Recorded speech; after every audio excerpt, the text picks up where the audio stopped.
Welcome to Saga Thing, where we are finally putting a saga of the Icelanders on trial. I'm John. And I'm Andy.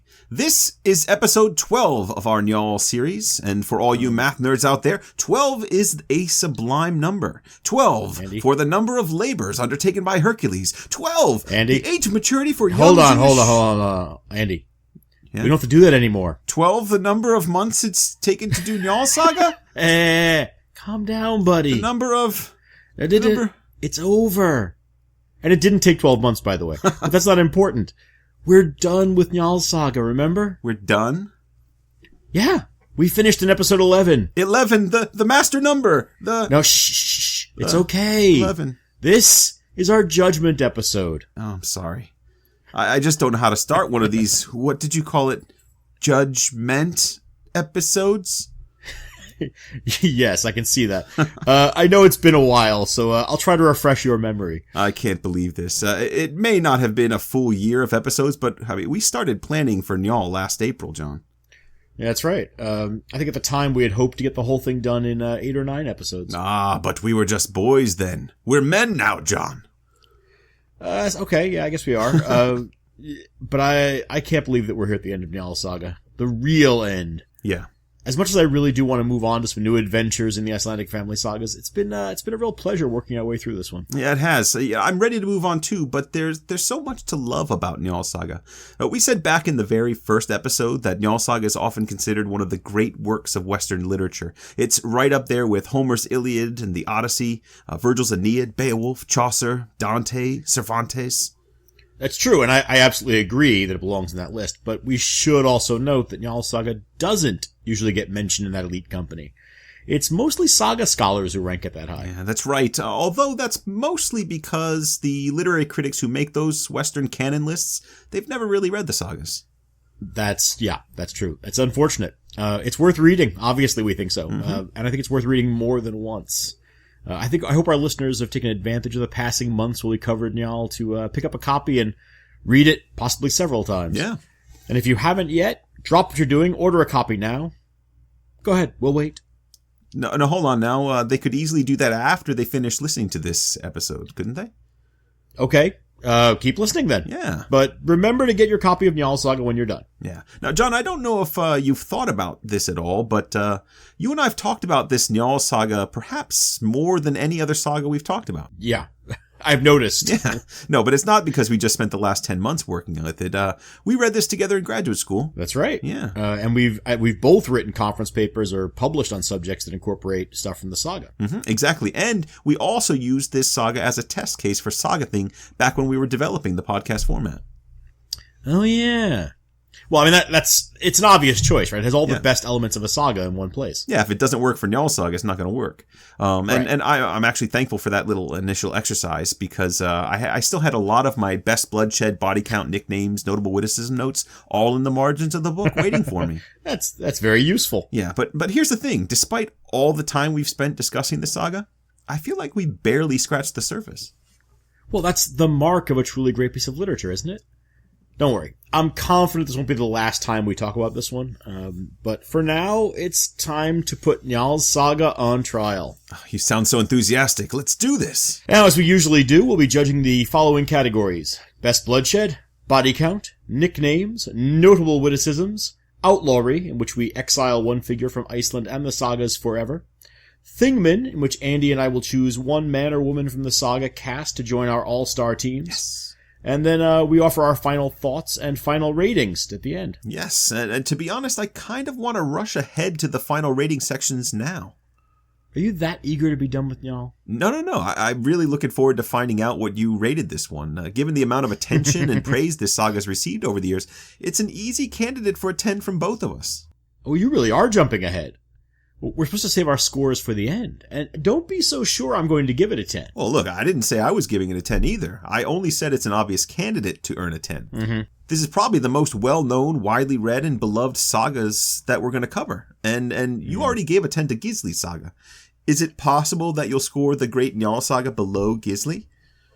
Well, like everyone else, you'll have to wait until the end to find out. Now, do you want to stand around here shilly-shallying and waxing nostalgic, or do you want to judge this saga? Well, let's start judging. Okay, but one quick word first. That's classic John. You tease us with a segue and then you just take a sharp left into a digression. That's right. Build a little narrative tension. Yeah, does it teasing really? the audience. Well, no. That's not for me to decide, I guess. I will remind you that Theodore M. Anderson said that when dealing with the sagas, there is no such thing as digression. Does he really? Well then, we are definitely in the right genre. Yep. Anderson actually talks about this in his book, The Icelandic Family Saga. Is this a digression within a digression? It is. He argues that no thread in the saga plot is ever superfluous because it either serves to explain the outcome or it derives from the outcome. Interesting. Okay, so what does your brief digression contribute to the outcome of this discussion? Well, it's actually kind of important. I just wanted to let the listeners know that before we started recording, we swore on the lives of our children not to do a 2-part Judgment episode. Yes, that's true. But I only I swore on the life of one kid, and I've got 3, so there's some wiggle room here. I'm sure your wife's going to love hearing you say that. No, you're right. I don't plan to break my oath. I'm an honorable man. Well, I'm a less honorable man, and to be honest, I swore on the lives of one of your kids, too. Oh, no. I hope it was the same one.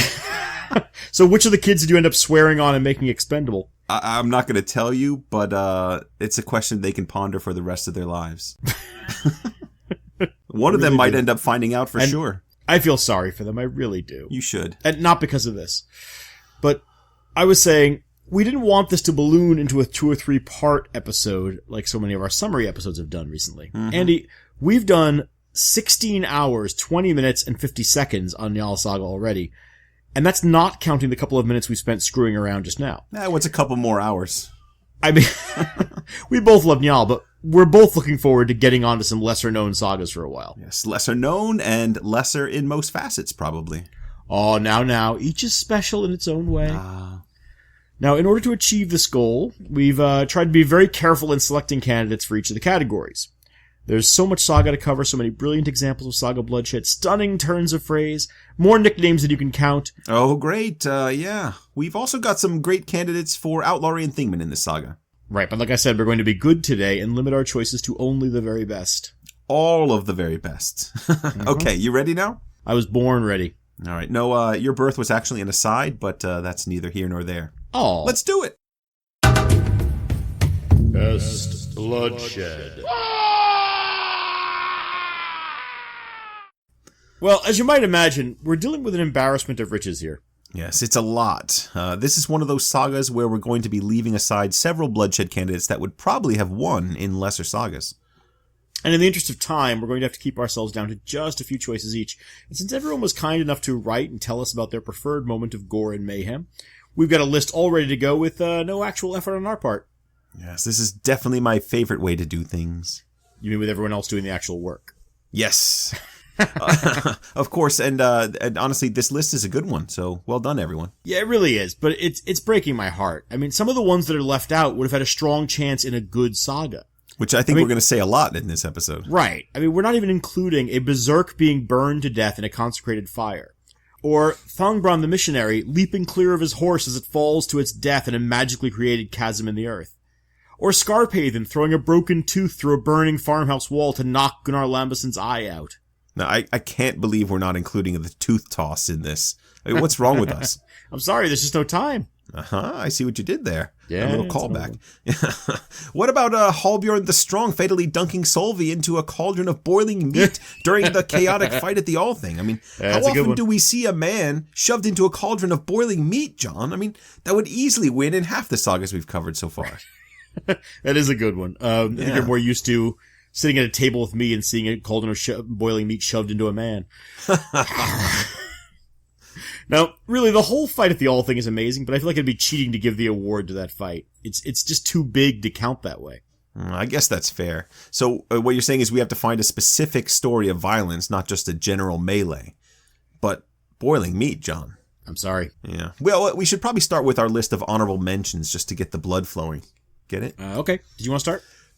Yeah, sure. I want to give an honorable mention to Thord Friedmundsson, who is killed by Sigmund and Skjold of Sweden. Before Thord dies, he shatters both his attacker's spears, then gets his arm chopped off, and then he starts fighting in earnest. I mean, he's annoyed by then. Well, who wouldn't be? He does get killed, but if you gotta go, you might as well go out like Monty Python's Black Knight. Done in by scratches and flesh wounds. More or less. I love that one. What have you got? Well, I mean, this list isn't going to be complete without at least one slaughter by Gunnar. Yeah, I'd agree with that. I think his brawl with the Skarfsons is probably his most impressive individual feat. Now, remind me, who are the Skarfsons? We've met a lot of sons. This is Otkel, Skamkel, Halbjorn the White, and their friend Halkil. Yes, I know exactly what you mean. Go ahead. Yeah. So Gunnar is attacked by 4 men at once. And in that fight, he chops the first man's hand off, lifts the second on his halberd spike, and dashes him headfirst into the ground. Yes. Kills the third man with his own spear, and then leapt over the fourth man's spear to kill him with a single blow. Okay, see, this is the problem. This is a non-candidate? I mean, John, this is Gunnar at his best. Several people included that one specifically in their list of candidates for Best Bloodshed. How can we just give that an honorable mention? Well, it's quantity, not quality, really. I mean, lots of corpses, but if I may quote Rex Factor for a moment, it lacks that certain indefinable something. Really? I mean, this one features the famous Hlýðarendi Slam. I forgot about the Hlýðarendi Slam. I think we are setting the bar awfully high here. I also wanted to acknowledge Amundi the Blind and his miraculous but brief restored vision, which lasts just long enough for him to bury an axe in his father's killer's head. Ah, yes, that one. It's good. Now, did we ever decide whether Amundi's return to blindness was a punishment from God for misusing the miracle of gaining his vision back? Well, I know I don't buy it. Aside from everything else, Amundi did say he would kill Lúthing if only he could see. I mean, you can't say God wasn't warned. Yeah, I'm not sure that's how miracles work, but okay. Now, I've got another honorable mention as well. This one is from our most recent episode, the death of Brian Baru. Oh, yeah, speaking of miracles. Yes, exactly. So, Brian's attacked by Brother, and Brian's son Tag leaps to his defense. But Brother chops off Brian's head and Tag's arm in a single blow. It's a good blow. Yeah. The miracle is that when Brian's blood splashes onto the stump of Tag's arm, the wound is instantly sealed up and ceases to bleed. It's impressive, but it's still a shame for Brian. Well, it would have been nice if the blood had healed Brian's wound, but that's not how it works. Well, we didn't mention it in the episode, but we're told that Brian's head actually did grow back. Why didn't we mention that? It's an impressive miracle, but Brian was still dead. I mean, when I say grown back, I mean that it just reattaches. Well, he has his head back on nice and neat, so that's good. Exactly. Now, we should also mention a few that our listeners recommended that we also won't get to. Okay. I know you were keeping track of social media and email and stuff. What did the people recommend? What are the good horse sense of the masses come up forth for us? A lot of people mentioned things that we just covered or will cover, but I think we should mention a few important ones that maybe won't get attention. Mark Clark wants us to consider Kari's agile and impressive slaying of Sigurd Lambason and Morth Sigvason. Oh man, yeah. How do we not consider that one? Yeah, I know. Kari, I love all of Kari's fights. He's great. Kari jumps up to dodge a spear thrust by Lambi, lands on the spear shaft, then kills Sigurd with the spear in one hand and Morth with the sword in his other hand. That's right. It's an impressive bit of violent acrobatics, but that's Kari for you. There's also one worth mentioning here. Matt Parker reminds us that Starkoth's clumsy ambush on Gunnar, Kolskeg, and Hjort resulted in a number of impressive deaths. And I think our bow-wielding listener Patricia would echo that recommendation, since this is one of Gunnar's more impressive moments with the bow. 15 men die in that battle. So I ask you, why isn't that one of our candidates? Well, Matt and Patricia, given that I'm just hearing about your candidacies now, I don't have an answer for that. It's one of the more impressive skirmishes in the saga, absolutely. I hope that when you hear the candidates we have selected, you'll understand our predicament, that we're going for a certain panache. But those are great candidates. Speaking of which, why don't we get the main candidate started? I'm starting to worry about the fate of our children already. Oh, we should definitely be worried about the fate of the children. Okay, so I think my first true candidate is an impressive one. It captures the essence of what we're all about here at Saga Thing Judgments Incorporated. Oh, good. We've incorporated now? Well, it only made sense to do it at this point. Sure, exactly. So now we can support political candidates. That's right. Now, I want to nominate Thorhall Asgrimsson, one of the 3 best lawyers in Iceland. Who isn't? It's an excellent choice, though.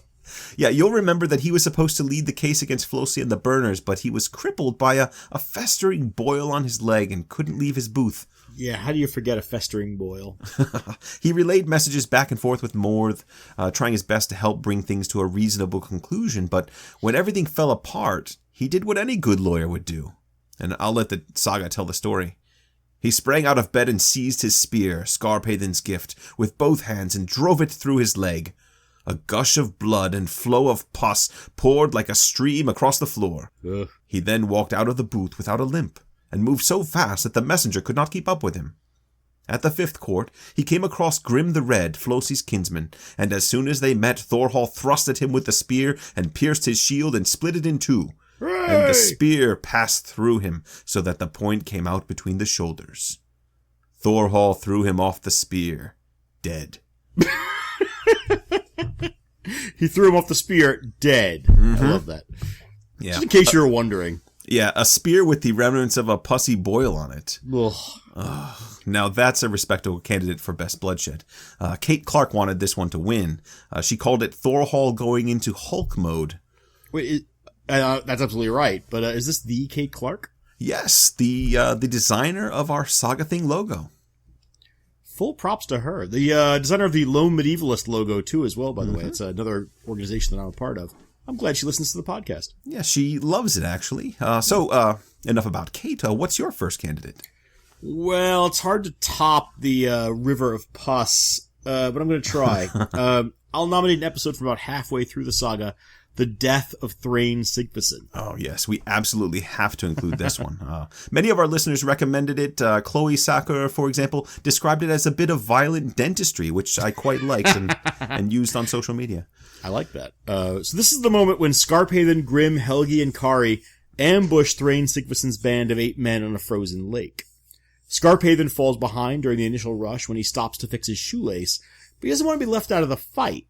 So, and I'll just read this, he ran to the river. Skarphéðin took off into the air and leapt across the river from one ice ledge to the other. The ice slab was very smooth, and Skarphéðin slid along as fast as a bird in flight. Thrain was about to put on his helmet, but Skarphéðin came at him first and hit him on his head and split it down to the jaw, so that the molars skittered across the ice. This happened so quickly that no one else could land a blow, and Skarphéðin skated away at a furious speed. God, it's so good. Yeah. It's stunning. And let's not forget that Skarphéðin later collects those scattered teeth, keeps them in a little baggie, I know. and uses one of them to knock out Gunnar Lambason's eye at the burning. I love the idea that he goes back afterwards to pick those up off the ice one by one. Well, there's actually scholarship written about where did those teeth come from? Did he go get them? Did he pick them up when he was sliding by? How did he get them? A couple of them stuck to his axe. Yeah. It's either the best or worst penalty in the history of hockey. Or maybe this is the moment when hockey's invented. It's Skarphéðin's Gordie Howe moment. It's more of a Terry O'Reilly moment, really. That's a reference that will only make sense to Bruins fans, by the way. Yeah, old hockey. But anyway, this is pretty iconic stuff from Skarphéðin. I mean, it's almost certainly the single most famous act of violence in the saga if we don't count the burning itself as a single act. Yeah. And everyone there is impressed. Kari calls out, "A manly attack that was!" So, what have you got that can top a manly attack? I don't know, man. That's so good. Like you said, this is an iconic moment of saga violence, the one everyone turns to, but why don't I recommend a lesser known but perhaps more spectacular bit of bloodshed from the saga? Okay. You remember a little pagan hothead named Brother? Oh, yeah. Yeah, I suspect this might be your choice. How could it not be? Yeah. Well, after killing Brian and disarming young Tag, Brother is surrounded by Brian's men, chief of whom is Brian's brother, Ulfreda. He's quickly taken prisoner, led to a tree, and forced to march around in a circle while his intestines unspool along his path until he dies. And the saga tells us that he didn't die until they were all pulled out of him. Yeah, that's right up there with the Blood Eagle. It is, only I think this one's actually plausible. Well, I mean, I have no doubt you can kill a guy by yanking his intestines out. I just wonder whether he'd be able to walk around the tree. What was it, 5.5 times we came up with? Yeah, something like that. I can't remember that. But that just speaks to the incredible strength of Brother, doesn't it? I mean, come on, John. How can that disgusting display of violence not win something called Best Bloodshed? I don't know. These are all fantastic. I kind of feel like we've got enough to think about already, but I've got one more for us to consider before we make the call. It's kind of a sentimental favorite. Oh, a sentimental favorite act of violence. You're a complex man, John. It's my Irish blood, I think. My people are from the land of happy wars and sad love songs. All right, my laddie. What's your final candidate? Well, I mean, it's a small act of violence. On behalf of my people, I forgive you. This is a small one, but it's the final act of violence in the saga. And when I first read Njal Saga, it really stuck with me as an example of what I can think of as like the absurdist streak in saga writing. When Kari Solmundarson finds Cole Thorstensen in the Welsh village, he rushes up on him as Cole is counting out some money to a merchant. Yes. He lets the coins fall one by one. 8, 9, and Kari chops his head off with a single sword swipe. And Cole's head continues counting 10 as it flies through the air. You know what? I like it. I like it a lot. This is one that my wife brought up as one of her favorites. There's just a certain charm to that scene, isn't there?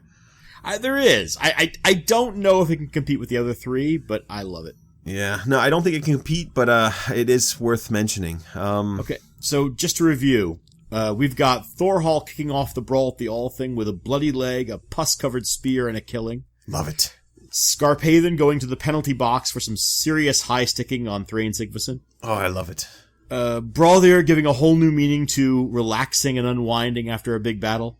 Disgusting, but I love it. And Cole losing his head in a financial transaction.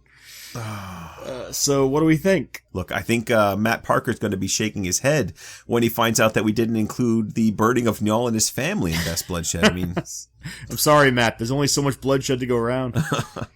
So what do we want to do here? I mean, all right, I'm gonna put my cards on the table. Yeah? I don't see how anything beats Skarpathen skating across a river, shooting through the middle of over a dozen men in mid-brawl, chopping out the lower jaw and head of the chief enemy, skating away, and then returning out, circling back afterward to collect those teeth off the ice, to carry in a bag at his belt for over a decade. He has the opportunity sometime later to knock out someone's eye with one of them. How do you top that? I'll say this about Brother, because I think that's the other serious candidate to consider. Brother's got the kind of spectacular, disgusting, like bloodsheddy kind of moment. Mm-hmm. But in terms of what we're looking for in Best Bloodshed, I think you said earlier, you got to have a bit of panache. Yeah. And while there's a stylistic kind of poetry to walking around the tree with your guts flying out of you, man, you can't beat Skarpathen sliding across the ice. And I will say, Thorhall cutting the boil out of his leg and then rushing into the Althing to kill Grim the Red. There's a catharsis there that I don't think any other killing in the saga matches. That you're so frustrated by that point in the saga that moment is just, you want to like leap up out of your chair in the middle of reading this book and start cheering. Yeah. But I agree. For panache, for style, you cannot top Skarpathen sailing through the middle of a battle and taking out the leader of the enemy force. It's brilliant. Brilliant stuff. All right, Skarpathen, I think you knew you were coming up to get this one. I can't wait to shake your hand. That's right. Body count. All right, John. I think everyone will be happy to know that the body count this time around was pretty straightforward. No real problems. Well, yes, but also potentially suspect. What? Well, because of the length of this saga, we divided up some responsibilities, and somehow the final tally for body count fell to you, our resident numbers guy. Well, it only made sense, but I gotta say, I did a pretty damn good job, all things considered. So in other words, you've checked your work and you don't think you made any mistakes. I asked you a couple, questions about different deaths. I think we got it all worked out. We're building our confidence on your mathematical dyslexia. And all the confidence in the world. Good. Yeah, don't worry about this. I got it. Now, I think anyone who's read or listened to Njal Saga would expect the body count to be quite high. I think it's a reasonable assumption. This is a long and violent saga. It is, but how high do you think this body count is? I mean, if you had to guess off the top of your head. Well, without counting myself, that'd be hard. I know it's well over 100. That's true. That's fair. I'll give you that. Now, the problem is that we have a lot of situations in the saga where people are killed in large numbers but aren't numbered. That's correct. So we can't count them, and that kind of throws off my ability to calculate. Yes, but you mean over-under? Over-under, yes. I'll ask you the same thing I asked our listeners. Which saga has a higher body count? Grettir's Saga or Njal Saga? And what was Grettir? Like 100 and... It was 146.5 plus 5 unnatural beings and 4 animals, give or take a beast. All right. Well, let's forget about the unnatural beings and beasts. As you always do. And let's treat that unborn, I remember that one, as a whole person and round up to 147. That is a fair and moral decision, John. I'm proud of you. I think it's going to be close, but I would guess that Clontarf episode with Brothers Men being massacred is going to put Njal over the top. And I'm not counting the animals. Well, if you were counting animals, incidentally, you'd find that 4 animals die in Njal Saga, 2 dogs and 2 horses. So you could add 4 to your count. Aw, don't remind me about the poor dogs. Yeah. They're just doing their job. Yeah. Especially poor Sam. Yeah. What about Thungbrand's horse? Swallowed into the earth he was. Yeah, I don't like horses. Oh, okay. But he was, it's true. He was. Now, what about the body count? Was that right? Yes, you were. The final count was 221. 221. Yeah, as you said, it was helped by the Clontarf interlude. Remember, we got 60 men in one chapter from the supernatural events happening to Brother's fleet of ships. Right. A very round number. 20 men killed each night, 3 consecutive nights. Convenient for the body count. And then 35 that we can count from the Battle of Clontarf itself. So that's 95 bodies from just a few chapters of the saga. That's interesting. Because if we took that away, which we most certainly won't, the body count would actually be much less impressive. It would be. Hold on here. If it was 220 minus 95, I could do this. But that 1 is tripping me up. 221 minus... Just add 1 to whatever you come up with. I could do that if my brain worked like that, John. Not everyone is a genius. The number is 126, Andy. 126. Yeah, I know that. Come on, I had that. Hey, what'd you get for the body count? 126 is, in fact, less than the Grettir Saga body count. Right. And again, there's a lot of killings in this saga that we can't count because they aren't given a number. But say what you want about how to end a saga properly. Njal Saga does a nice job of piling up the corpses in an effort to claim that body count title. Yes, and it is our new leader, so that effort paid off. All right, so the final count is 221. And 4 animals. Yes, and 4 animals. Now, before we move on to nicknames, we have one more bit of business with the body count. We do? Oh, right. What was it? The body count density measurement. Yes, that's a good memory, John. It's the BCDM. Oh, yeah, I think you know we started this last May in the Rectala judgment section, but haven't really had a whole lot of opportunities to use it since then. It was kind of a bad move on our part to introduce this right before we abandoned judgment sections. Yeah, right. So I thought we'd take some time to play with it a little bit here. The idea is to provide a more accurate sense of a saga's bloodsheddiness by providing a body count density measurement. Again, thanks to Greg Rice for recommending this crazy concept. I love it.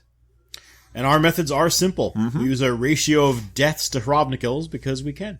Correct. Now, once again, I'll ask you, how bloodsheddy do you think Njal Saga was? It has the highest body count, but will it have the bloodsheddiness to compete with the bloodiest of sagas? I don't know, but I do know you should stop saying bloodsheddy. Oh. It just sounds wrong. Yeah, sorry about that.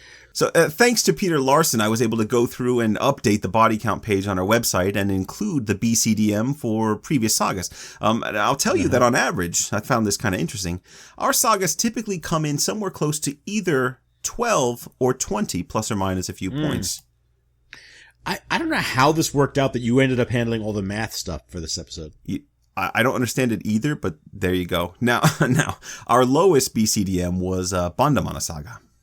Well, that's not surprising, but can I just say, Bandamana Saga? Yes, you can. It had a paltry 4 deaths, which divided by 1.24 Hrafnkills gives us a BCDM of 3.23. Pathetic. It's sad. It's a decent saga. I do enjoy it, but it's an embarrassing lack of bloodshed. Yeah. So what's the highest BCDM so far? Well, it's the Saga of the Greenlanders. It may not have been our favorite, but when you put the body count up against the length of the saga, you'll find a rather impressive density. Higher than 20? Oh, yeah, much higher. Thanks to someone named Freitas and the rather meticulous count of bodies by the author. There were 50 deaths in the Greenlander saga. 50. And it was only 0.71 Hrothgar's long. It's got an unbeatable, and I guarantee, unbeatable BCDM of 70.42. Wow. Yeah, wow. That's we'll be hard pressed to find a saga that can compete with that. Yeah, but back to Njal Saga. Do you think the BCDM will be higher or lower than Grettir's 21.17? I'm actually going to say that it's probably a little bit lower. I think it's going to be close, but lower. Interesting. Very interesting. Well, it turns out with our 221 deaths to the 10.94 Hrothgar's, the BCDM of Njal Saga is 20.20. It's just a little bit lower than Grettir's. Well, there you go. Yes. See, I know my body count per page. Yeah, you got it all under control. Well, that was an interesting little digression. I'd like to say informative, but I can't fathom what anyone would do with that information. You could impress your friends at parties. Oh, sure. Oh, by the way, George, do you know that despite its rather diminutive size, the saga of the Greenlanders is far and away the most bloody of all the sagas? It's got a BCDM of 70.42, don't you know? My word. Indubitably. Let's just move on, shall we? What about those nicknames, John? Nicknames. So this is the category where John goes into a little depth about the bynames and nicknames used in the saga. And I sometimes take a quick nap and record some vaguely interested sounding noises later.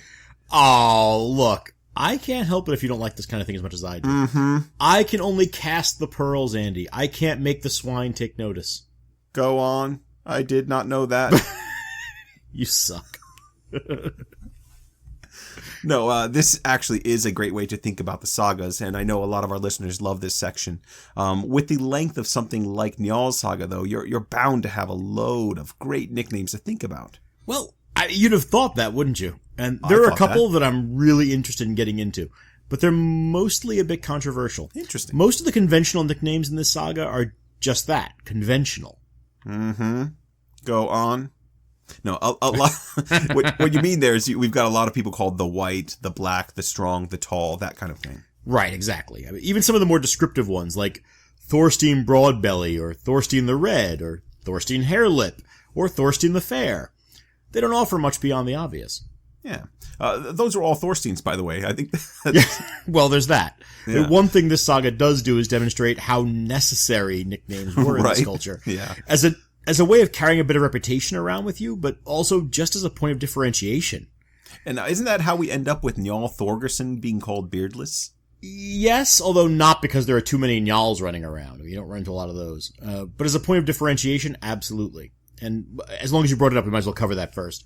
The name Njal Skeggelaus, beardless, is controversial, not because of what it describes. I mean, it's pretty obvious that Njal hasn't got a beard. Yeah, he hasn't got a false one that he can wear for special occasions, something like that? I don't think anyone would be fooled. A little bit of Rogaine on the face? Yeah, no. The name is controversial because it suggests that there's something wrong with Njal's masculine identity. Yeah.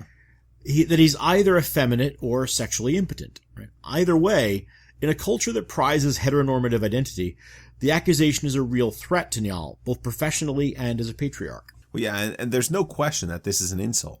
Right, sure. But as we said in the episode where it first came up, it's part of this systematic insult that threatens Njal's entire family.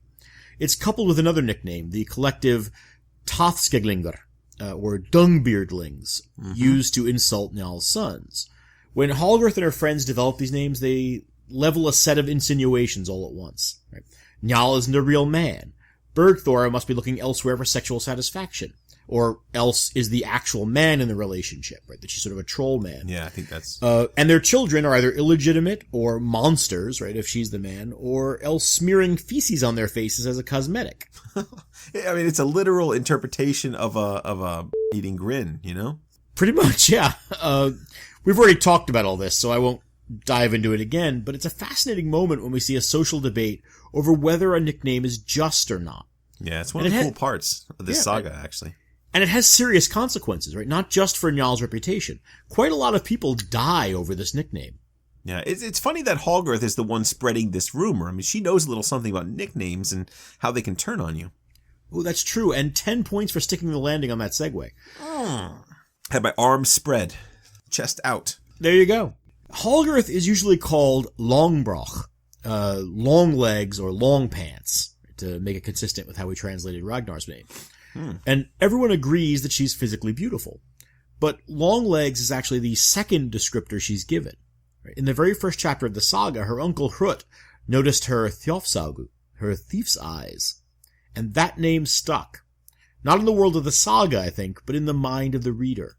Yes. So much so that when Hallgarth does turn to theft, it comes as no surprise to us. That's right, yeah. The great cheese wheel caper. That's right. That's a good a memory you've got there. Oh, but... What's a good quick cheese pun I could throw in there? Cheddar?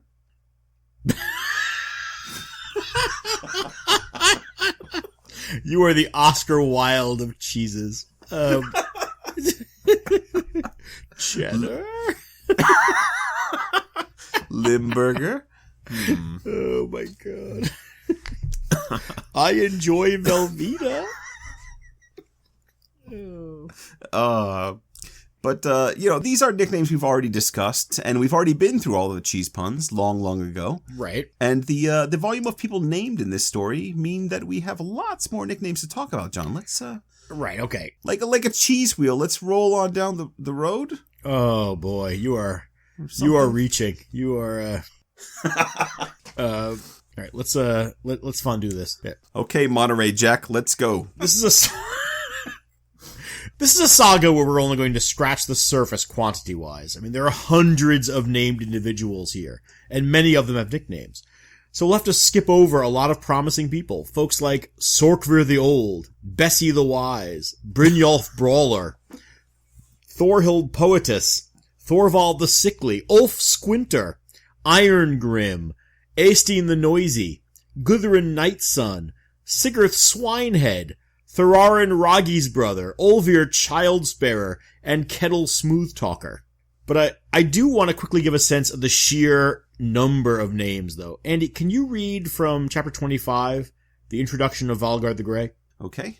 Hold on a second. Nice Foley work, by the way. Alright, it says, Valgard was the son of Jorund Gothi, the son of Hravan the Foolish, son of Valgard, son of Eivor, son of Vaemund the Eloquent, son of Thorolf Pussnose, son of Thrawn the Old, son of Harald Wartooth, son of Hrerik Ringscatterer. I mean, how much further do you want me to go here? Because the family also includes Ivar Fithfathmi, Halfdan the Valiant, Ulf Aurgodi, Saemund the Learned. I mean, it just keeps going. Well, I think that gets the idea across. There are nicknames everywhere in this saga, and Valgard the Grey really isn't that important of a figure in the story, although his son Mord certainly is. Mm-hmm. Yeah, are you going to explain some of these? Because I have questions about a few of them. Well, I was assuming we couldn't let a name like Thorolf Pussnose get away from us. Thank you. Unfortunately, there's not a lot to say apart from just generally appreciating the name. Yes, I agree.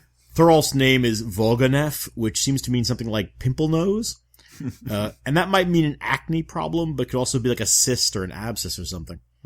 Yeah, no matter what it is, he sounds like a real looker. Well, it's hard to say.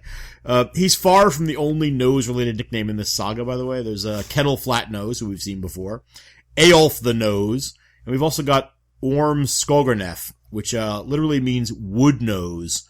What? But since that word usually is used to describe a jutting out part of a wooded area, a skogar, it probably means something like jutting woods, and it might be a place name rather than a reference to a particularly impressive honker.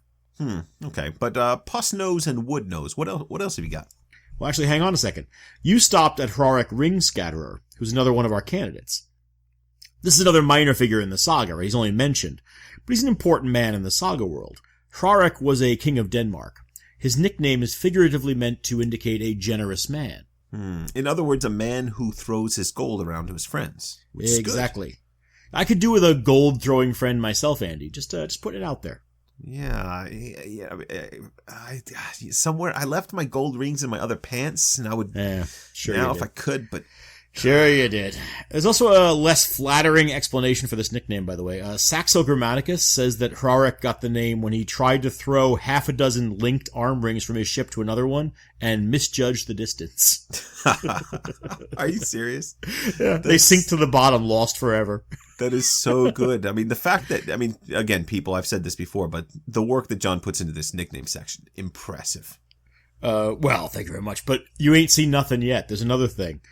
According to Saxo Grammaticus, Hrarek was the grandfather of Amleth, or Hamlet of Denmark, which means that Valgard is descended from one of Hamlet's first cousins. Hamlet? That name sounds so familiar. Doesn't it, though? Wait a minute. So you're telling me that Morth Valgardsson is a distant cousin of Hamlet the Dane? The very same. And it gets weird. Yes, it gets weirder. Oh my god. The Hersunorga Bugthist, the story of how Norway was settled, says that Hrarek had a second son named Randver, whose son was Sigurth Ring. Sigurth Ring? Yes. Father of Ragnar Lothbrok. Is that who you're talking about? Yes. So, okay, if we piece together these different sources, then we're left with Ragnar Lothbrok, Morth Valgardsson, and Hamlet all being in the same family? Yeah. Genealogies are cool. Wow. And we might be able to back this up with another nickname from the list you read. And which one is this? I'm starting to feel like that wasn't a random selection of passages. It might not have been. I might have been setting you up slightly. Ivar Vithadmi, the Wide Ranger or the Wide Fathomer. This one isn't so interesting for the name, which is just a reference to how much land Ivar is supposed to have conquered. He's a king of Sweden and parts of England, among other places. Now, the association of land control with physical activity, in this case, Ivar's far-reaching travel, is fairly common. Around the same time that Ivar is active, Theodore of Tarsus declares that English bishops can only oversee land they can ride across in a day. But in this case, I wanted to bring Ivar up because Wide Ranger is a fairly cool name. And also because his association with controlling a large amount of land in Sweden and England through his own energies evokes something interesting. England. At least one scholar, Kirsten Muller, has argued that Ivar Wide Ranger is actually another Ivar, who we've seen defeating Swedish kings and claiming large chunks of land in England through an oxhide trick. Yeah, I think I know exactly who you're talking about. Come on, Ivar Vithvadmi is Ivar the Boneless under another name. I thought you'd like that. Oh, I like that a lot. Now, most people don't seem convinced by Muller's argument, but I like it as a reminder that nicknames weren't necessarily universal. A person might be known by more than one. Mm-hmm. And it does line up with Morth's connection to Ragnar. And Hamlet. I mean, this is unbelievable, John. Now, I don't think you're going to be able to top that, but what else have you gotten? Well, I mean, at some point we have to get into some more straightforward nicknames here. We've got Onund Boxback, or Toskubox. Yeah. Now, this gets mistranslated as Tuskback occasionally. There's an example of the word Tosca being misspelt in the Eddas, and it sometimes crops up, even though the dictionaries always note the mistake. The name is literally something like purseback or bagback, which could mean a number of things. A peddler's pack, but also a misshapen back that looked like a bag being carried. Now, the other thing that we can't forget is that these nicknames sometimes refer to an event rather than to a permanent characteristic. Okay. Like Thorgir Bottleback in Grettis Saga. Yes. Right, who got his name when he was saved from an incompetent assassin's axe because of a wine sack on his back. Mm-hmm. Unfortunately, we don't have enough to go on here to make a decision, but I do like the name. Yeah, me too. And then there's Ulf the Unwashed, or Ulfvegen. Yes, we did get some questions about this one. Yeah, unwashed is the literal translation, although I think something like unclean is more what's meant. So he's like Pigpen running around. Well, kind of. I think it might be more figurative. It's worth remembering that Ulf is introduced as the chief of the quote-unquote friends of the Norwegian court. The Friends were a kind of secret police force that spied internally on Harald Greycloak's enemies. So the stink attached to Ulf might be literal, but it might also be figurative. He's a stinking spy. Oh, that's interesting. I mean, remember that Ulf made a snide comment about Hrut's secret relationship with Queen Gunhild. He was a good spy, I guess. I guess he knew. Well, but an indiscreet one, which is probably why he had to die. He stinks at it, you might say. That's right. Oh, there you go. Now next we have Ogmund Floki, whose nickname is actually also known as a given name in Iceland and Norway. Now, like Hrafnfloki, one of the first Norwegians in Iceland, or the shipbuilder from Vikings, for that matter. Right. Now, we saw something similar with the name Snorri, right, which originally meant troublesome, and eventually turned into a given name. Okay. There's an argument that the name Grim started the same way. The name Floki means either outspoken or hair tuft. How convenient for the casting of Vikings. Isn't it, though? Yeah. I don't know which to apply here, but yeah, I like the idea that both might be a play in that character. Yeah. I also like the idea of both working in that a loudmouth with a big pompadour called Floki would be fantastic. Yeah. Then there's Bork Blacktoothbeard. Oh, yeah. We got some questions about that one. Oh, yeah? Daniel Besor in particular asked Excellent. about Bork Blacktoothbeard. She wants to know what that's all about. Well, Danielle, the name is Blatanaskegs, and it's a great name, but it's clearly overkill. First of all, we have to remember that the element blauer can mean black or blue or just dark. Right? So this name might be a reference to the famous Harold Bluetooth, or at least be using a similar logic to that name. Paul Peterson suggests that the beard in this case is actually adjectival, but the meaning is still something like dark tooth bearded.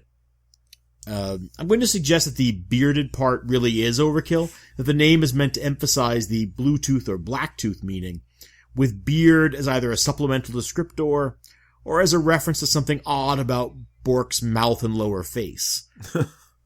His dark teeth and his beard being indistinguishable from one another. That I would accept that. The rest of it was kind of nonsensical. Which is kind of gross. Yeah, but get a toothbrush, Bork. Yeah, I know, right? Now our next candidate is a twofer.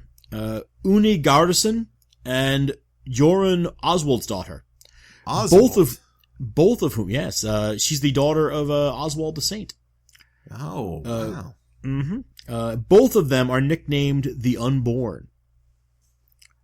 Literally, this is Oborna, unborn. This is a nickname that crops up occasionally, although I'm not sure there are other sagas with multiple examples in the same saga. Yeah, I thought that was interesting. It has a couple of potential meanings. It can be read as meaning illegitimate, as in an unofficial birth, but also as caesarean, meaning not born in the usual way. So both readings are possible, and in fact, it could have been used in both contexts. The caesarean idea, by the way, also aligns with other medieval thinking about caesarean birth as a kind of alternative experience. Yeah, I kind of like that one. Yeah, actually. In the Legend of St. Margaret, Margaret's escape from a dragon's stomach by bursting through its side is actually part of the logic of her status as a patron of difficult childbirth. Those wacky Catholics. I know, right? And there are a number of images of Christ in the Middle Ages as a caesarean birth, which probably stems from a desire to have Mary remain physically virginal even as a mother. So, yeah, unborn is a concept that meant a great deal in the Middle Ages. There you go, Saga Thing listeners. I mean, you can't beat that. There you go. Now, we've also got Thorgir Skorogir, the nephew of Njal, who joins Kari in the early stages of his epic revenge and inherits the axe Battle Hag after the death of Skarphéðin. Skorogir is one of those enigmatic nicknames that they're not hard to translate, they're just tricky to make sense of, which is why it ends up being untranslated most of the time. In this case, Skorogir means something like rock cleft spear, which probably indicates something like crag spear or cliff edge. It's pretty enigmatic, though, and most translators just leave it untranslated, which is why we've been calling him Skorogir. But I like crag spear. I'm going to go with that from now on. I'm going to pass and call him Thorgir Skorogir. You do if you want. Finally, we have Morð Gugja, the famous lawyer and maternal grandfather of Morð Valgardsson. The name Gugja means fiddle or fiddler, and it is actually a reference to the musical instrument, oddly enough. According to Cleesby and Vigfusson, fiddles were known and associated with the calling of a dance, even in early Iceland, and Morð's nickname is a compliment to his loud, clear, and compelling voice when arguing legal cases. I was actually really happy to learn this one. I've always wondered about that name, and this is the first time I actually sort of was compelled to look it up. Yeah. And this isn't a nickname, but I like it a lot. When Gunnar Hamundarson is traveling in disguise at one point early in the saga, Njal suggests that he use the name Peddler Heathen the Mighty. 2 nicknames. It serves absolutely no purpose, and it never gets explained. I kind of like the idea that Njal is just goofing on his friend by making him call himself that for a few days. Well, he's a peddler. He's going around selling junk, basically, right? So those are our options, Andy. What do you think? Man, I often find myself at the end of the nicknames lecture trying to remember. Trying to remember anything I've said, yes. No, I remember. I remember things. What about Ragnar Lothbrok? Can we? Okay. Let's see here. You know what? I mean, I have a couple candidates that I'm interested in, but there's this one that's really caught my attention. I had a chat with him in the back room here. His name is Kettle Smooth Talker, and he's really convinced me that there's a good case for. We didn't even cover that one. But he's so suave. Right, he got you alone and started working his magic. He did. He really did. Now, okay. I will say I'm gonna push forward the idea of. What about me? Oh, I'm sorry. You go ahead then.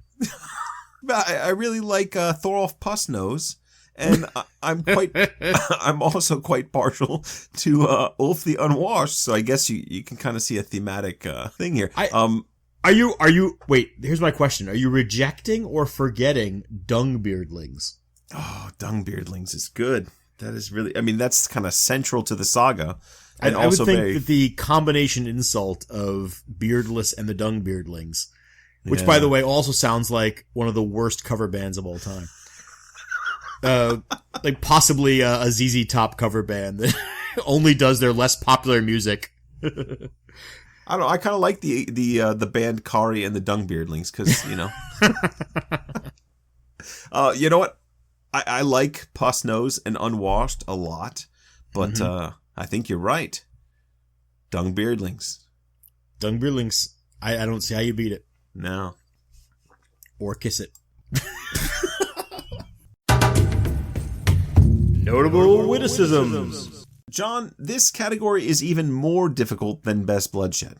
I mean, I can't think of a saga with more brilliant one-liners and amazing wit than Njal Saga. Okay. It's going to be impossible to do this justice, even if there's likely one clear winner.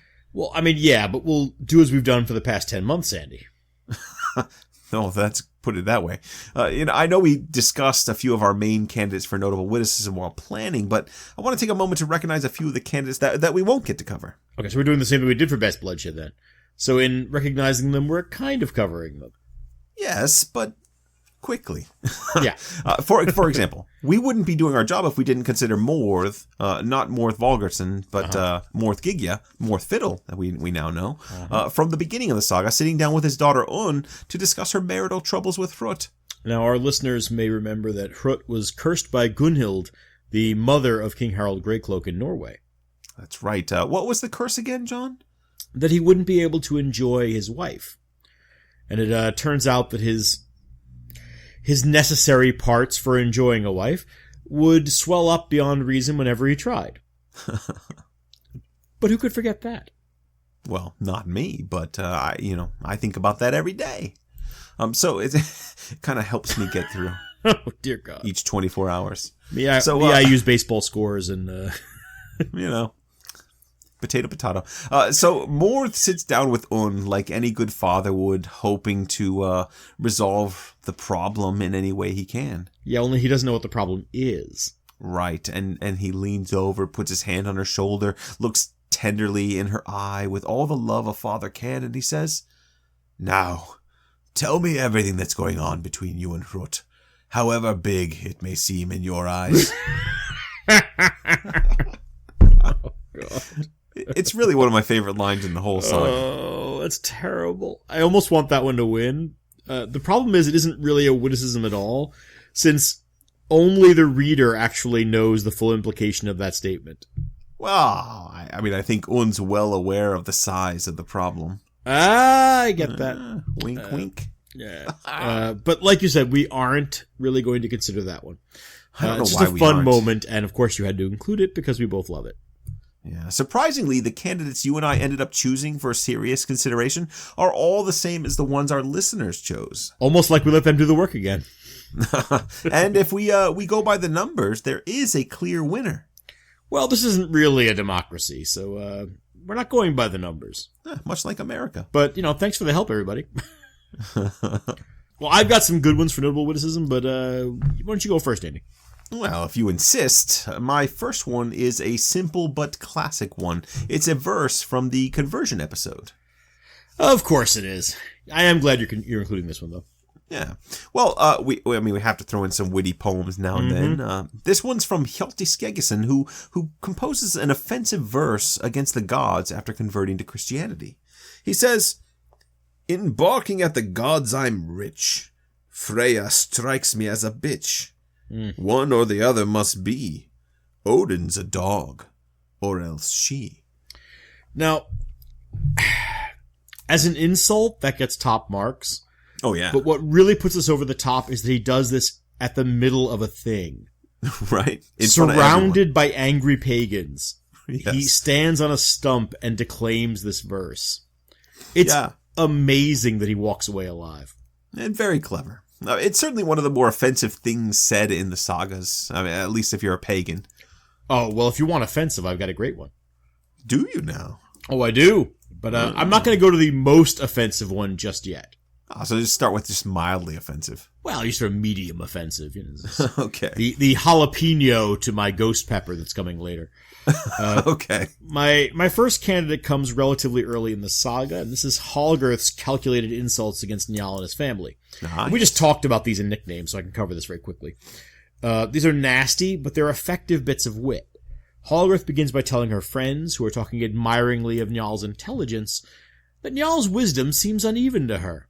After all, she says, he hasn't carted dung to his beard so that he'd be like other men. It's a vicious line, and it manages to include several insults at once.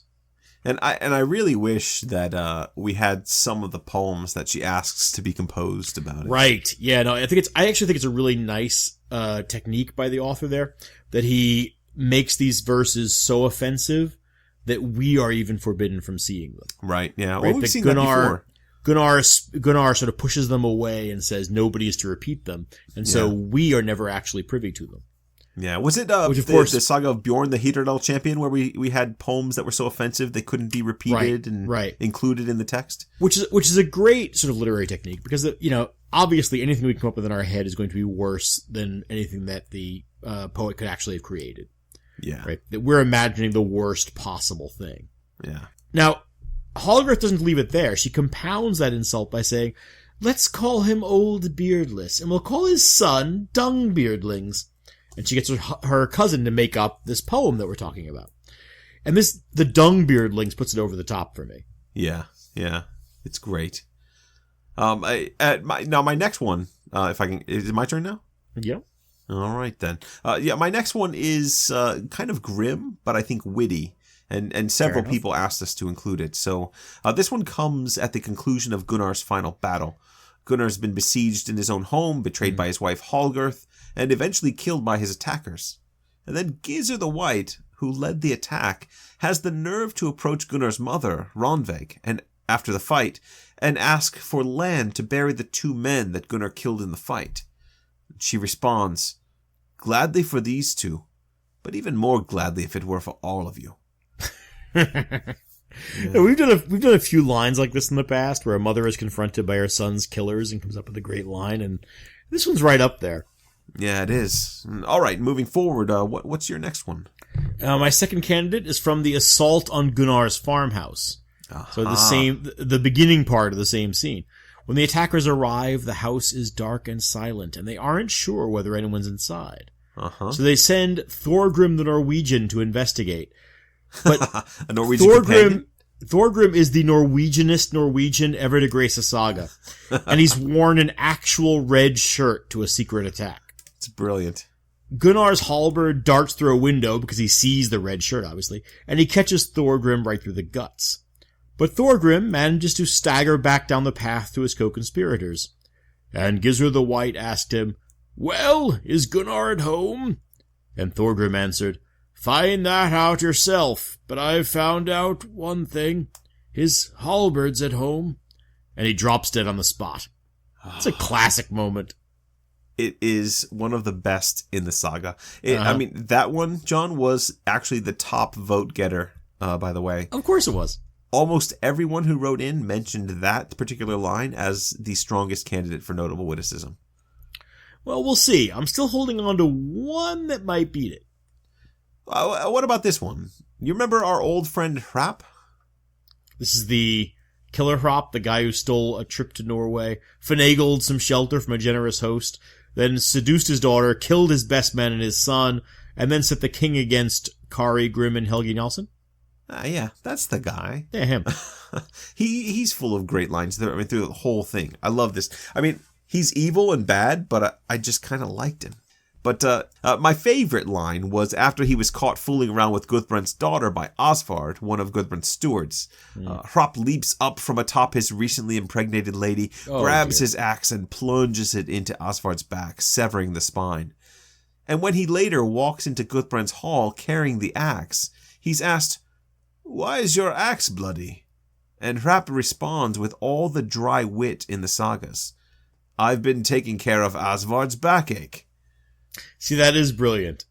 It's great. I mean, I ask you, John, why couldn't that line be in another saga? Because it deserves to win something. Come on. No, it does deserve to win something. By the way, I would love to, I'm sure William A. Miller knows this, but how many times is the line, "Why is your axe bloody?" said in this saga? Oh, I know. I know Hallgarth says it. Yes, she does. At least once. I think it's really 2 or 3 times. But that's still an impressive, sort of recurring theme that we didn't touch on during the actual saga.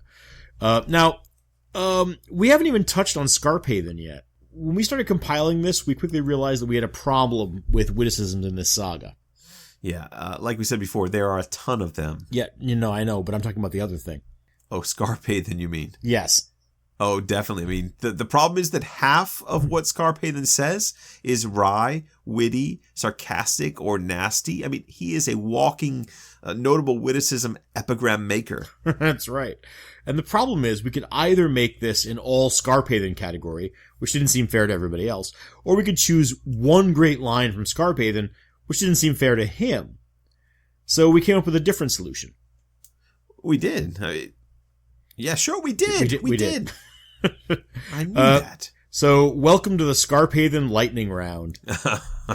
Yes, I remember. All right. Now, I remember this. Okay, so we still have to keep this to a manageable number because this could really get out of hand. I'm going to keep it to 5. 5 witticisms? I counted, and I don't think so. I mean, 6 or 7 maybe, around there. Well, let's just get started and see what happens. Okay. Do you want to go first? Age before beauty, John. Well, I mean, that seems like I'd be going twice, but okay. No, I don't think so. Let's see. So there's Skarphéðin's comment when word comes that a second servant of Njal's household has been killed by Hallgarth's agents. "Hallgarth doesn't let our servants die of old age." And then there's his surprise attack on Tjorvi of Oldi, when he jumps out and says, "You don't need to look any further, it's just what you think." And then he kills Tjorvi with a single blow. Which means I guess we'll never know what it was that Tjorvi was thinking. I think he thinks he's under attack. Well, my next one is from the showdown between Thrain's entourage and the Njalsons at Hallgarth's cottage. When Skarphéðin and his brothers and Kari arrive, Thrain's men spread out and face them from the porch, but they break protocol by not speaking a greeting to the visitors. And after a moment of pointed silence, Skarphéðin cheerfully shouts out, "Well, welcome to all of us!" I love this guy. He's so funny. And I like that you chose that one because my next one is Skarphéðin's very next line. Oh? Yeah, when Hallgarth responds by saying, "No one here would say that you are welcome." Then Skarphéðin goes from sarcastic to brutal in a heartbeat. "Your words don't count, for you're either a cast-off hag or a whore." Oh, see, that's not nice. No, it's not nice. Shame on you. It's also the kind of thing that Hallgarth does to others all the time, so it's hard to feel too bad for her. Now, I've got one from the burning. As the men outside set fires against the wall of the farm, Skarphéðin leans out to yell, "Building a fire, boys! Are you planning on cooking something?" I just like the tone of that. He's not about to admit to any concern, even when he's the thing they're planning on cooking. Oh, absolutely. He's always so playful. But, and also Skarphéðin's comment after his brother Helgi's death, when Njal and Bergthor decide to lay down and wait to die. One of the most depressing, sad moments in the saga. Skarphéðin's busy defending the doors, but he spares a moment to say, "Our father's gone to bed early, which is to be expected. He's an old man, after all." That is a nice one. I think this last one is the topper. The Thorkel bully comment, I'm assuming. Of course. Yes. Now, when Skarphéðin realizes that Thorkel isn't going to be of any use as an ally in the lawsuit over Hoskell Thrainsson's death, he decides to have some fun with him. When Thorkel asks who the wicked and luckless fellow in the group is, Skarphéðin says, "My name is Skarphéðin, and there's no need for you to pick out insulting words for me. It's never happened that I threatened my own father or fought him as you've done with yours. Also," and I love the way this escalates, "also, you haven't come to the Althing often or taken part in lawsuits, and you're probably handier at dairy work amidst your little household at Oxara. You really ought to pick from between your teeth the pieces of the mare's arse you ate before riding to the Althing. Your shepherd watched you, and was shocked that you'd do such a filthy thing." It's funny every single time I hear it. And it's only made better by the fact that Skarphéðin then threatens to kill Thorkel on the spot if he doesn't sit down and shut up. I mean, as the narrator says, such a thing never happened to Thorkel before or after. And we have to remember that actually does earn them the support of Gudmund the Powerful. Yes. Because Gudmund's been having trouble with Thorkel and loves hearing this story. Oh, it's such a good line. It's so detailed. It has to be true, right? Now, there is one more candidate that hasn't been mentioned. There is? Yeah, it comes from one of our listeners. Daniel Basor wants us to consider John from episode 1 of Njal's Saga, where we're talking about the Hrafnkel measurements. John who? And you, John me? Yeah, you. Okay. And you said... This is unorthodox, but all right. You said, be careful when measuring in gretiers. They shrink when it's cold outside. Oh my! I don't know if you remember that. It's probably not the done thing for me to laugh at my own line, but it was so long ago that I don't remember saying it. It's practically not even you at this point. It's the historical John. That's right. I do think that one's very, very clever, but again, as you said, it's not canon. So right. I think we've got two choices to make here, John, and it's going to be very difficult because the halberd line is the classic line of this saga. It is the one, like the Skarphéðin sliding across the ice, is the one everyone remembers. Right. On the other hand, I think I mentioned in the episode that I actually have a T-shirt of that scene. Do you really? Yes, in Icelandic of Thorgrim reporting back to his friends before falling down dead. Yes, like I said, classic. Yep. T-shirt worthy. That's now, right. On the other hand, we have Skarphéðin. We have all of Skarphéðin. I mean, you could just go with the mare's ass. I don't think that would fit on a T-shirt very well, but it's quite. I don't know. I've never gotten a mare to back up when I was wearing a T-shirt. But so I want to propose this: could we consider like all of Skarphéðin's lines, like almost like a lifetime achievement award for Skarphéðin's brilliance? Now, is that in addition to? Are we giving him best witticism, or are we giving best witticism to the halberd line and then giving Skarphéðin a separate lifetime achievement award? Oh, man, I think, in my opinion, as much as I love the halberd line, I think Skarphéðin deserves not only notable witticism for the mare's ass, but also a lifetime achievement award for being the cleverest of all saga characters. I think when you look at him across the saga, I mean, the halberd line is a great line, but when you look at the entire saga as a whole, Skarphéðin is this stream of gold running through this saga. Yeah. You'll actually laugh out loud. Yes. LOL, as they say, or lol, when you read Skarphéðin's lines. And every other thing he says is brilliant. I mean, it's so much fun reading Skarphéðin.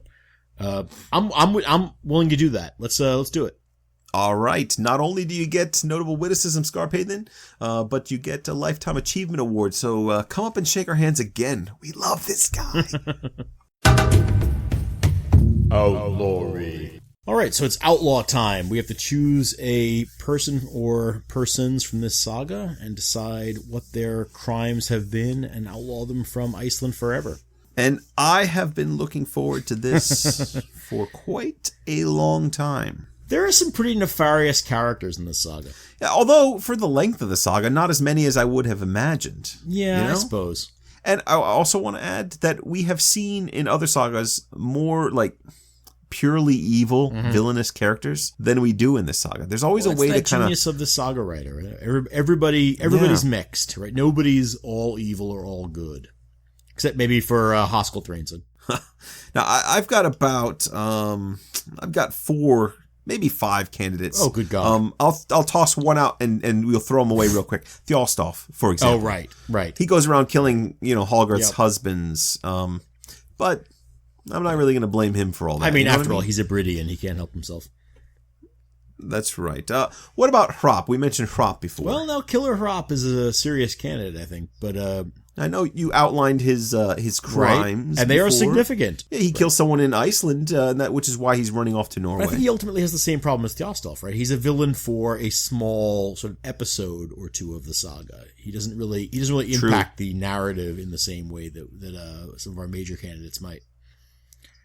That's true, and most of his crimes, at least as far as the saga is concerned, are committed in Norway, not in Iceland, which, in the past we've not considered those. So, Hrop is free to go. Enjoy that.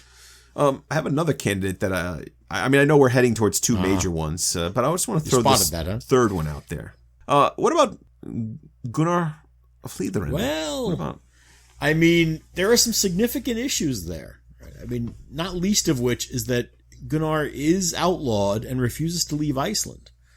I mean... And he frequently goes against the decisions of the court. That's right. Throwing his weight around. And ultimately, he kills twice in the same family, which is not only a violation of a settlement that he made, but is also a violation of a prophecy that was made against him. Exactly. And where are your brains, Gunnar? I should outlaw you just for not listening to Njal. But ultimately, he can't leave Iceland because he finds it too beautiful. That's a great excuse. I mean, in the past, we've used a person's desire to operate outside the law as a reason to outlaw them, which is fair enough given the definition of outlaw.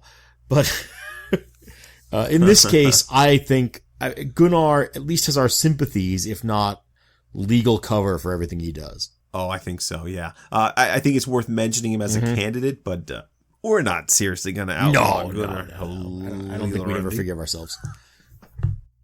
And I don't want to think about what Ronvig would do to us. So, I just threw out 3 candidates. Why don't you get one? Well, I mean, I think it's got to be Morth Valgertson. I mean, if I may just break out the big guns right away.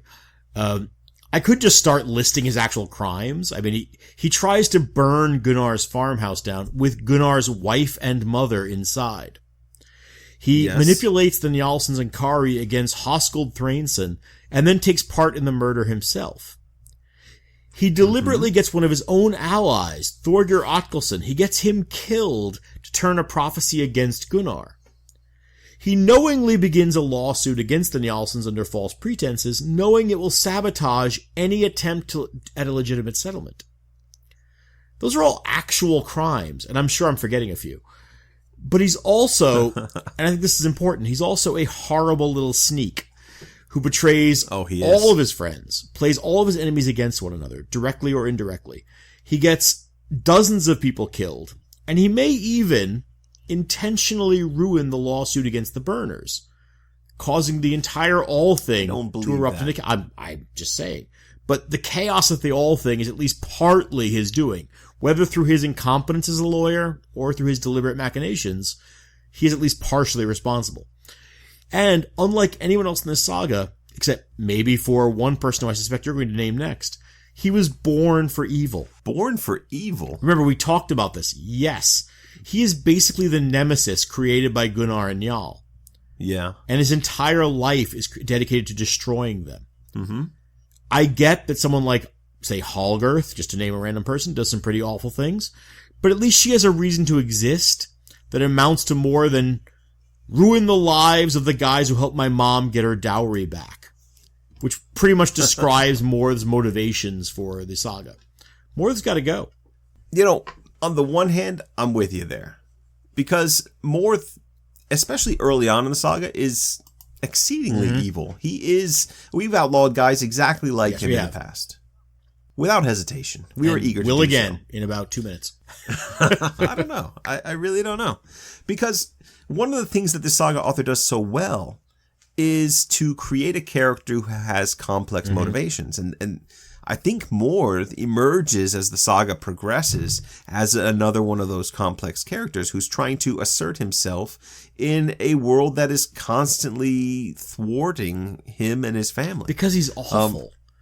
There are some people who should be thwarted. I give you that he's terrible, but I also understand where he's coming from. He's just a little guy trying to make his way in this crazy world. Now, that doesn't mean he doesn't deserve outlawry for his behaviors, but he's also a character who works initially against the Njalsons, but then with them. And he defends the family and defends them reasonably well. Share with us who you think should go instead of Morth? Since I think we all know who that's going to be. I think if you're really looking at the saga and looking for like a clear villain, and you're looking for someone who started everything, you've got to look no further than Hallgarth Longlegs. Okay. Think about all of the men that die because of her petty kind of squabbling. Her terrible. In fairness, she's petty. I understand what you're talking about, but I'm talking about the Bergthora feud. Let's be very clear about which one you're talking about. Her revenges against her husbands are at least potentially justifiable based on their actions toward her first. But her actions against Bergthora, in Icelandic legal culture, if you get slapped, that you're allowed to legal culture. I'm talking someone. about a moral and ethical stance within the saga. That she's not presented as doing villainous things to her husbands. Except maybe Gunnar. But I see what you mean. The Bergthora story. Yes. Yeah. I mean, that is what, if you look at it, from beginning to end, if you trace, and this is one of the things that's very cool about the Njal Saga author, is he's able to take minor events and then follow the ripples that result from those minor things. So like a little pebble falling in a pond, we follow those ripples out. And next thing you know, we've got Gunnar dead. We've got Njal and his family being burned. I think all those things are interconnected in some very sophisticated ways. It begins with Hallgarth. And yet, Morth is the one standing outside Gunnar's house begging for a match so he can set the place alight. But I think the distinction here is that he doesn't do that. Well, only because he's stopped by Gizur. That's fair. That is fair. I can't help but read the saga and hate Hallgarth. And when we're first introduced to her, I like her quite a bit. She's sassy and she's independent. And she's got some admirable qualities. But as we go further and further, those thieves' eyes really emerge. And she's a corrupt character from the very beginning. And I think she accomplishes, and this is the thing that makes me want to outlaw her more, she accomplishes more than Morth does. Morth is, as you say, he's not bumbling, but he doesn't really get all that he wants accomplished. What he wants is the destruction of Gunnar, Njal, and Njal's family. And by the end of the saga, he's achieved the destruction of Gunnar, Njal, and Njal's family. That's at least but none of that's one possible has to acknowledge without the goading of Hallgarth. Everything he wanted has happened. Now, whether or not we can say that he takes credit for it, he sets out to destroy them, and they are destroyed. Who's hanging out with the Sigfusons, goading them to attack the Njalsons at every turn? It's Hallgarth. Now, Morth is a tool in that shed, but he's not the main I just want to instigator. point out that the only reason that Morth is not standing with the Sigfusons later on is because he's afraid for his life, because he's betrayed them just like he's betrayed everybody else in the saga. Again, I see him as weak, and Hallgarth is having power, and she wields her power very irresponsibly. Yeah, you don't want someone like that hanging around. Well, it's dangerous. Let me offer this. Twice before in the history of this podcast, we have felt the need to outlaw two people at once because their crimes are only equally did it savage once. and equally unacceptable. Yeah, but John, we only did that once. I know you offered it as an option before, and I rejected it because it goes against the standards and ethics of our esteemed institution. I'm impressed you said that with a straight face. I'm not inclined to Here's my problem. I don't in. see either one of us budging on this. Oh. Well, I can tell you what, I'm not budging on Holger. Well, there you go. You know, I gotta say, John, I don't like that solution at all. I know you've offered it before and I rejected, but in this particular situation, it's been pointed out to me by some of our listeners that this is the longest saga, and I think it was Simon Thomas who reminded us that this is a saga that some people say isn't even one saga; it's two. Even sagas. though I think we've come up with the one saga solution to this, I do think. Oh, absolutely! I do think that we can see Hallgarth as kind of passing the baton onto Morth as the nemesis of Gunnar and Njal throughout this saga. Yeah. And so I think, we can definitely see our way clear to outlawing the two of them as being kind of two halves of the same thing. Of a whole. Yeah, I think so too. Again, I don't really like it, but I get the feeling that you're not going to let Morth I don't stick want him around. And I'm definitely not going to let Hallgarth hang out enough. here. So, are we really outlawing two people? Well, I think I'm comfortable with that. It's a dangerous precedent. I don't like it, but what are we going to do? We're at an impasse. Well, the only other solution would be for you to admit that I'm right, and I don't think that's going to happen anytime soon. So it looks like we're buying two boats this time. There's room enough in one boat. Why make them comfortable? Fair enough. All right. One leaky boat. Thingmen. It's finally time for thingman selection. Now, John, It's been a long time coming. Simon Thomas contacted us through our SagaThingPodcast at gmail.com email address. And he implored us to take more than one thingman for this saga. He wanted us to do like a little draft. Simon wanted to remind us that this is the longest family saga. And he also wanted to remind us that it's been a very long time since either of us has chosen a thingman. And these are excellent points. he wants us to build up the ranks, and he also wants to avoid a simple kind of Gunnar Njal decision in thingmen, which I think we can help him with. But Right. I'm not inclined to take two thingmen or three thingmen on this one. I think it makes it more interesting to really make us think about this and choose. What do you think? I mean, I think there's never been a saga where it's been more tempting Yes. to grab more than one thingman. But I think it's far more interesting to leave some people on the table. Yeah. Rather than, God knows there have been enough sagas where we've been scraping the barrel. Yeah. I mean, I still look back at Thorkel Locke, my pick for Hrafnkel Saga, and think, oh dear Lord. Who's that? They're just some sagas where there just aren't a lot of people to choose from. I think it's really interesting to have a saga What where about that we know... infant you chose from Greenlander Saga?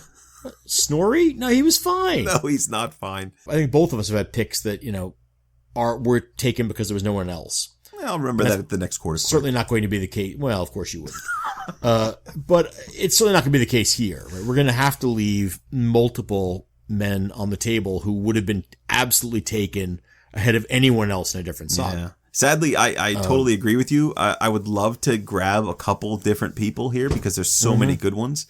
Yeah. But man, it makes it interesting to have to choose just one and justify that pick. Yeah. And then hope that the other one shows up somewhere else. So how are we proceeding here?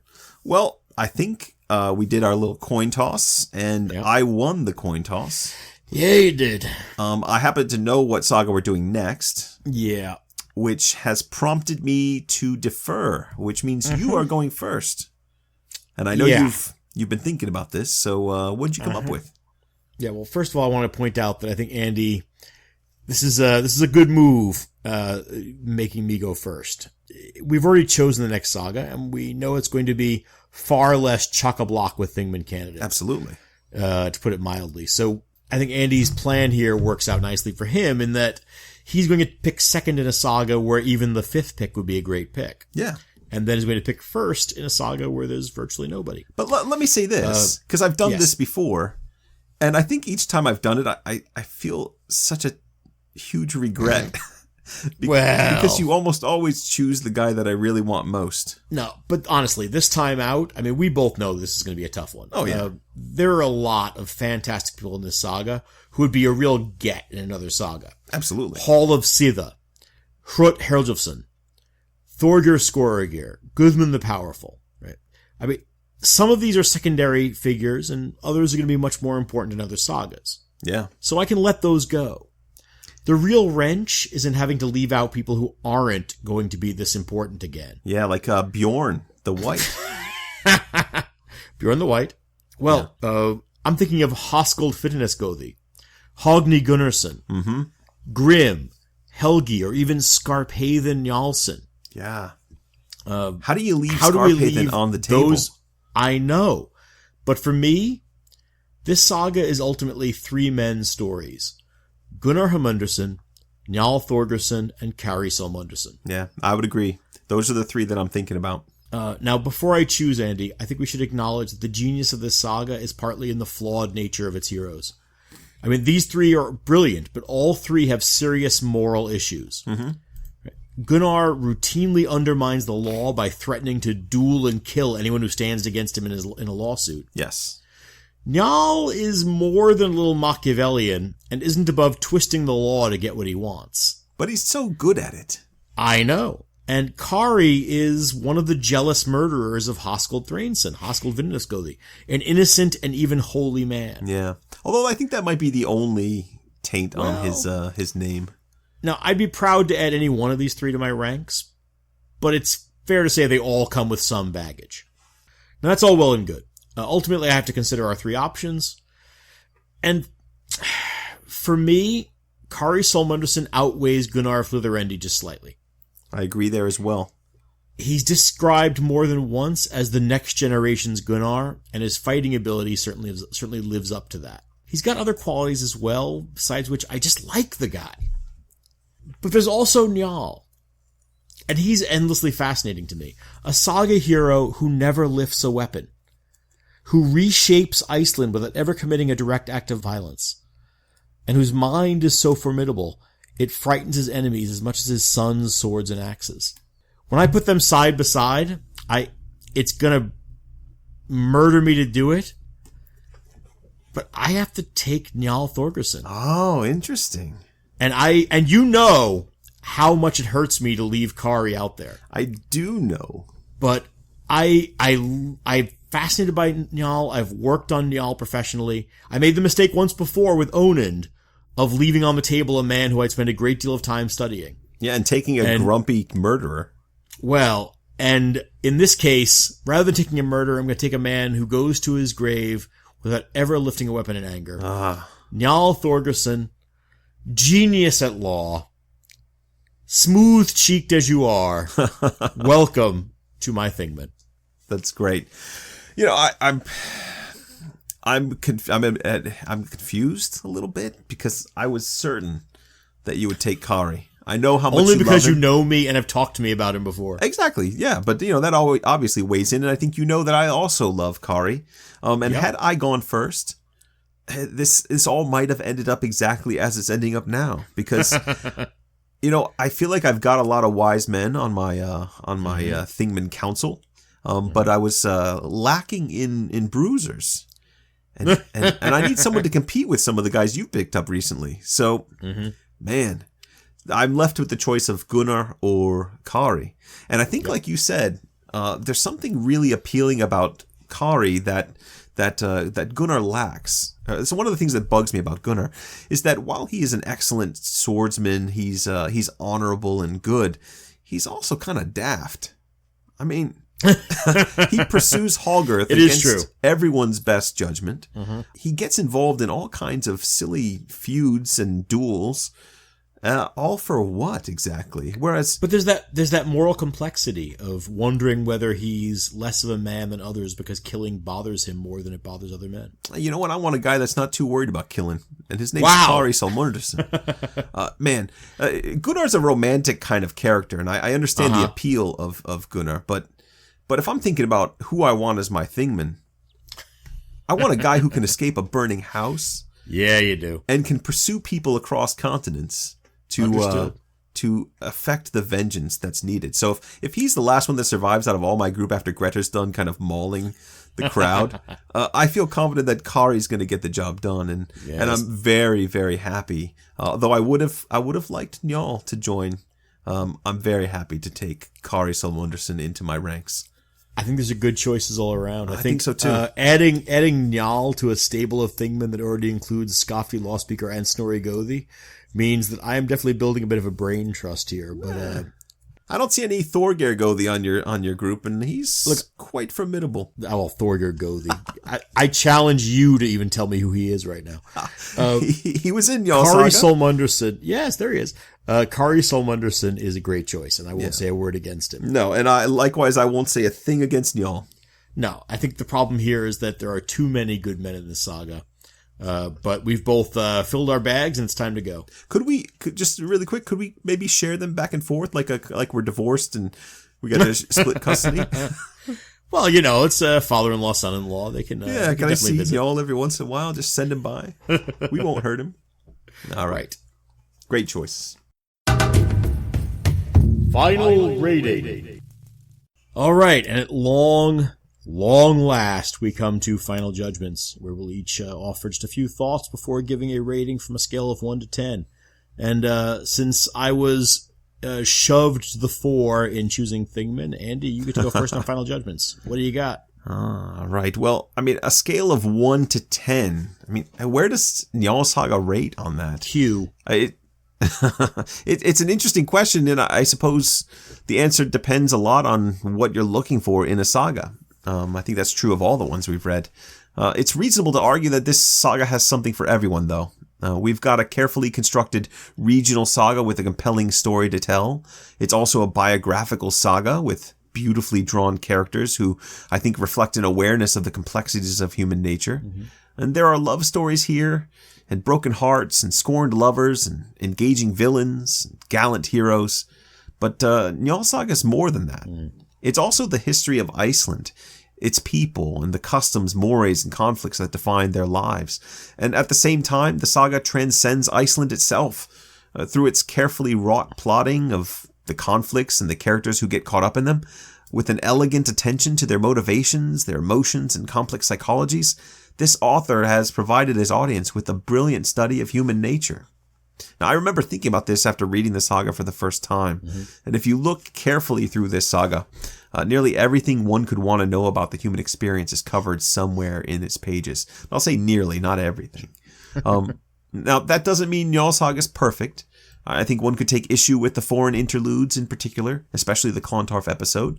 But before docking the saga points for spending too much time in foreign lands, it's worth considering that these episodes are an essential part of the genre. This is where the Icelander gets to strut on the national stage and make his presence known. It's also important, I think, from a saga structuring standpoint to provide a temporal transition through an interlude, and these interludes often echo the themes and action of the previous section while at the same time foreshadowing what's to come. And I can't fault Njal Saga for any of these interludes. And as much as the Clontarf episode feels rushed, I think it amplifies the feud themes of Iceland to an international scale. So I'll be honest, John, as we finish the saga, because of the Clontarf episode, I was honestly thinking about giving it a 9 or a 9.5, but in preparing for the judgment section, as often happens, I dig a little bit deeper and I reflect, and man, Njal Saga is the saga-iest saga that there is. It's the crown jewel of Icelandic literature. Njal Saga is a perfect 10. Wow. There it is. Andy finally uncorks a 10. I had to. How could I not? I understand. Njal Saga. I understand. I mean, you know, I don't really know how I follow that up. I mean, the fact is, we're getting close to 18 hours in on Njal Saga at this point. It would probably have been easier and maybe faster to just write a saga ourselves. And yet, despite all the points you just made, I'm having to restrain myself from launching into half a dozen different analyses of Njal, Skarphéðin, Kari, Hallgrim, and on and on. I still want to talk about a dozen critical perspectives. I want to work out all the implications of Njal's beardlessness. I want to map the Christian undercurrents of the story once and for all. There's just no exhausting this saga. But there is such a thing as exhausting me. So so it's just your grumpiness. So I'm going to resist the urge to take one more trawl through the material. I think we've said enough to demonstrate that Njal earns its place as the most famous of the sagas, and that it deserves to be considered one of the greatest works of medieval Europe. I admire this saga for the depth of its characters, but more so for the depth of its world. Njal Saga is a fully realized place, and even the background characters have fully formed stories and reasons for the things they do. The only reason the tapestry of this story doesn't overwhelm the narrative completely is that its story and its characters are so strong. I mean, is there an action sequence anywhere else in the sagas to compare to Skarphéðin skating across a frozen river to smash Thrain Sigvason in the face? Or a narrative climax to match the burning at Bergthasfjall? Or the grace note of Gunnar's fate being sealed because he can't bear to turn his back on the raw beauty of Iceland? This isn't a saga, this is Njal's saga, and it lives up to the hype. My only criticism, if I could invent one for the text, is that its richness leads the story to become a little shaggy at times. When I gave a perfect 10 to Gisli Saga, one of the things I praised was how it did so much with so little. Characters were fully formed in a few sentences. In this saga, characters are given room to expand and to breathe, and they become richer for it. We talked last time about that long Clontarf digression at the end of the saga, but there are other moments. The Njalsons in Norway, or the amount of time spent on Hrut's story in the early chapters, where the author seems to be almost reporting a story rather than shaping it. It's an art that sort of underlies art. It's all good and it's quite interesting, and it does occasionally come at the expense of a tightly constructed narrative, but it creates a verisimilitude that I don't think any other saga can quite match. Ultimately, I can't really critique Njal's saga. It is atypical, and I was a little unsure about how to rate it. I think I too have to give it a perfect score. Ooh. So, let's call it. It's a 20. It's a 20 for Njal Saga, which there's another saga or two out there that might be able to compete, but Yep. It's going to be hard. Yep. Like I said, crown jewel. Absolutely. And deserves it. And you said verisimilitude, which I like. Well, and that somehow brings us to the end of Njal Saga. Oh my gosh, I wish I'd gotten a bottle of bubbly for the occasion. Really? Yeah, we should be out drinking. Well, I mean, we are drinking. We're just... But I said out drinking. Right, we should be somewhere else drinking. Celebrate. But instead, we will just put our heads down and dig into the next saga. Oh my gosh. And before you know it, you'll have another episode. Well, wait, but the next thing we're putting up is not a saga, I believe. It's a special episode. That's right, John. We've got a quick saga brief that we've been sitting on for quite some time, foolishly hoping that we'd finish Njal Saga. Now, some of our listeners might remember that John and I went to a conference in Denver several months back to talk about saga thing and podcasting in academia. Well, we were fortunate enough to make a new friend there, Dr. Ragnhild Ljosland, from the University of Highlands and Islands in the Orkneys. Now, she's an expert in runology, and she was kind enough to sit down with us for an informal interview about runes and runestones. A very patient woman who put up with our ridiculous questions, and was very kind to give up some time to talk to us in the middle of a conference. Yeah, so you've got a great saga brief to look forward to in the next few weeks, followed by a brand new saga that is most definitely not Njal Saga. In the meantime, please get in touch with us and let us know what you think of our judgments, what we did right, and what horrible, unforgivable mistakes we made. And you can reach us on Twitter at SagaThingPod, on Facebook at SagaThingPodcast, and on email, where we are SagaThingPodcast@gmail.com. Or go conceive a child, carry it to full term, and name it Njal. All of which you could do in the time it's taken us to actually cover this saga. And don't forget to review our podcast and be sure to tell all your friends about the best podcast on Old Norse Icelandic literature. And here's a little tip. If you call it Viking literature, they might actually give it a try. Thanks for listening, everyone. Bye for now.